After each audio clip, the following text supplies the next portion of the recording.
बेंगली मानकर माछ तांकर सबठु प्रिय किंतु आपण एई भली भावरे माछ केबे बनेइचंती तो बेंगली स्टाइल रे अदा मागुर झोल निश्चित भाव देखला माने आपण ट्राई करेंगे।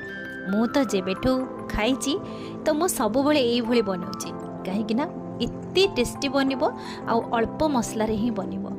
तो चलतु बेंगली स्टाइल रे अदा मागुर बनैबा।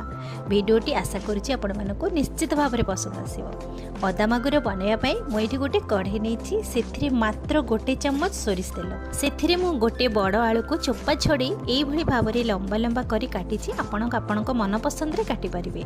आलू को भलसे गोल्डन कलर हैला पर्यंत मु भाजी आनी आलू को एबे आमे गोटे प्लेट को काढ़ी आनिबा। तो जेतिकी बळका तेल रहिला से तेल रे मु एठी 2 रु 3 चम्मच अदा बटा से आड करुची।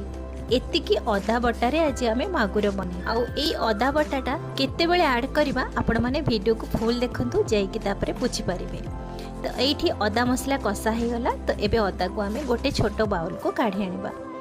तो एबे आमे अदा बटा को साइड रे रखिबा। मागुर माछ बनाया मुझे नहीं 6 पीस मागुर माछ को भलसे धोई मुझे स्वाद अनुसार लुण हलदी गुंड अल्प किछि लंका गुंड सोरिष तेल देके मुझे भलसे मिक्स कर आनी। लंका गुंड मु राग वाला नहीं कलर वाला लंका गुंड नहीं जेहेतु माछ भाजिले तार टिके कलर भल आसीबो। मागुर माछ भाजिला बेले प्राय फुटे जोटा कि तेल छिटके से आपण गोटे चम्मच अटा गुंड मिक्स करें। पूर्व जो कढ़ई रे मु अदा मसला कषी थी से कढ़ई रे मु 2 चम्मच सोरिष तेल से ऐड करिछि। तेल को भलसे कढ़ई सारा यही भाव में भलसे लगे ने जोटा कि माछ जमा लगे। तेल भलसे गरम हो आसो से धुआं बाहर स्टार्ट हम तापर आपण माछ को से पकेबे। माछ को आपण गोल्डन कलर हैला पर्यंत ताकू भाजिबे। जदि आपण को माछ भाजिला बेले प्रॉब्लम होउची मागुर माछ जेहेतु टिके फुटे तेल छिटके तो सेथिपई आपण गोटे घोड़णी सहाय्य रे आपण ताकू घोड़े देबे। सेथिपई जमा आपण को ऊपर माछ छिटकीबनी। तो एई भली भाव रे परफेक्ट हमर गोल्डन कलर हे आसलानी। तो एबे हमें माछ भजा को गोटे प्लेट को काढी आनिबा। मागुर माछरे तेल थाए तो सेथिपई देखंतु आमे 2 चम्मच सोरिष तेल नैथिले ताठू केमिति अधिक तेल एमती कढ़ई रे बाहरी आसलानी। तो आउ एथिरे आमे एक्स्ट्रा तेल भी किछि दबानी। एबे आमे माछ को गोटे प्लेट को काढी आनिले। तो एठी देखंतु केते तेलर क्वांटिटी केमिति अधिक हो जाईछि। तो एथिरे आउ एक्स्ट्रा तेल बिल्कुल भी देबेनी। से तेल रे आमे अल्प किछि जीरा छुंक लगेबा। एठी आमे गोटे छोट पियाज को एमती छोट छोट पीसेस रे काटी की छुंक लगेइछि। एटा आपण स्किप कले भी चलबो काहेना पियाज रसुण जेहेतु एथिरे ऐड करा होनी। तो मु एठी पियाज को काटी की मु छुंक लगेइछि। एटा आपण स्किप भी करि परिबे। पियाज जस्ट गोल्डन कलर हैला पर्यंत आमे ताको भाजिबा। सेथिरे 2टी तेजपत्र सेथिरे ऐड करबा। मु प्रथमे तेजपत्र ऐड करबा को भूली जाईतिली। तो एबे आमे गोटे टमाटो सेथिरे ऐड करबा। टमाटो भी ऑप्शनल अछि आपण चाहिए ऐड करिवे नहेले स्किप करिवे। पियाज टमाटो दुईटा जाको आपण स्किप कर परिवे। केवल छुंक लगे कि आपण डायरेक्ट मसला सेथिरे ऐड कर परिवे। एथिरे मु गोटे चम्मच कलर वाला लंका गुंड अल्प किछि हल्दी गुंड देके भलसे मिसई नबा। तो मसला को भलसे मिसई सला परे गैस रो फ्लेम को पूरा स्लो कर देबे। एपटे आमे मसला चलंतु बनेबा। एठी छोटो ब्लेंडिंग जार रे मु एठी गोटे चम्मच जीरा नेछि गोटे चम्मच सोरिष नहीं तापर आमे गोटे चम्मच पोस्त नहीं। तो आपण सोरिष पोस्त को आपण स्किप करि परिबे केवल जीरा रे ही बने परिबे। तो जीरा सोरिष पोस्त सेथिरे ऐड कर सला परे सेथिरे गोटे कंचा लंका छोट छोट 2टी सुखिला लंका जेहेतु आमे मसला रे कलर वाला लंका गुंड ऐड करथिले। तो एठी कंचा लंका आउ सुखिला लंका ऐड करिसेंती। एथिरे पियाज रसुण अदा बिल्कुल भी देबेनी।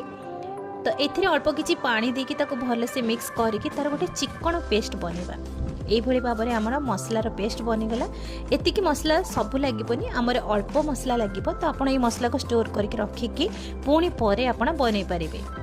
तो ये देखो टमाटो भलसे भी सीझी जाइए। एबे जो आमे मसला रेडी करथिले सेथिरु आमे अधा मसला दबा माने 3 रु 4 चम्मच ये मसला पेस्ट को ऐड करबा। जदि आपण पियाज टमाटो स्किप करेंगे ताहले तेल जीरा तेजपत्र छंक लगेला परे ए बटा मसला को डायरेक्ट ऐड करेंगे। एबे मु सेथिरे अल्प स्वाद अनुसार लुण सेथिरे ऐड करिछि। तापर आमे भलसे मसला को कसिबा।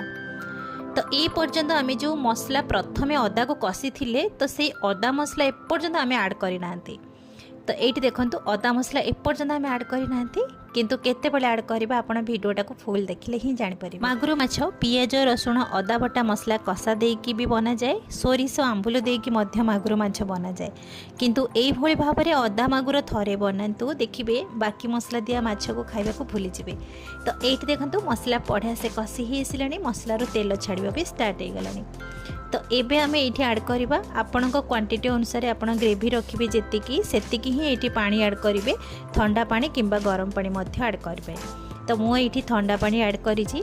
एबे आमे सब जिंस को भले से मिक्स करबा आ ग्रेवी को फुटिबा पई छाड़िबा। ग्रेवी भले से फुटी आसिले आमे सेथिरे ऐड करबा भाजी की रखिथिबा आलू। मु भाजिला बेले आलू को भले से सिझे देइथिली, तो एमिति ग्रेवी रे बेसी समय लागिबोनी सिझिबा पई। एठी आलू को ऐड कर सला परे अल्प समय ताको टिके फुटिबा पई छाड़िबा। तापरे आमे भाजी की रखिथिबा माछ को ऐड करबा। आपण जेतिकी पीस माछ ऐड करिवे से अनुसार एठी ऐड करि परिबे। तो माछ ऐड कर सला परे ए जो अदा बटा मसलाटा आमे जो कषि की रखिथिले, तो एबे आमे सेथिरे ऐड करबा। एबे अदा मसला ऐड कर सला परे भले से ग्रेवी सहित मिसई नबा। एमती आपण अदा मागुर थरे बनइबे ना, देखिबे बहुत ही टेस्टी बनिबो, आपण विश्वास भी करि परिबेनी।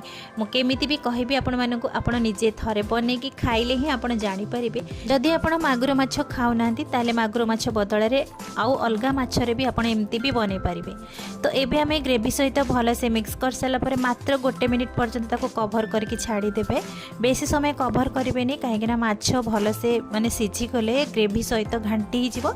तो 1 मिनिट पर ये देखंतु कभर मु काढ़ी सारा पर माछर कलर केमिति आसीची आ तार ग्रेवीर टेक्सचर केमिति आसीची। एथिरे आमे अलगा मसला भी किछि ऐड करि नांती। एठी मात्र 1 चम्मच पाखापाखी गरम मसला ऐड करबा आ लास्ट को 1 चम्मच कंचा सोरिष तेल टिके ऐड करि देबे। तापरे गैस रो फ्लेम को बंद करि देबे।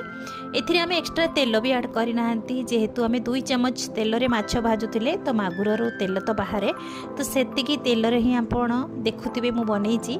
तो एमती माछर कलर भी देखिए आप जानीपे केते सुंदर भाव में बनीची। ये ग्रेवी देखंतु, आपण चाहिए ग्रेवी पतला किंबा मोटा रखिपारे। एबे गरमा गरम अदा मागुर सर्व करंतु, भात सहित आपण एंजॉय करंतु। गोटे स्टाइल रे माछ खाई खाई बोर हो जाउथिले, एई भली भाव में आपण थरे निश्चित भाव में ट्राई करंतु। देखिबे समस्त को पसंद आसीबो, स्पेशली आपण निजे खाइले भी जानि परिबे केमिति बनीची। तो आज रेसिपी आपण मानक निश्चित भाव में पसंद आसीथिबो। जदि पसंद आसीथिबो बिंदुरोसेई चैनल को सब्सक्राइब करिनेबे, पाखरे बेल आइकन को प्रेस करिनेबे। पुणी देखा हबो नुवा वीडियो रे। से पर्यंत नमस्कार।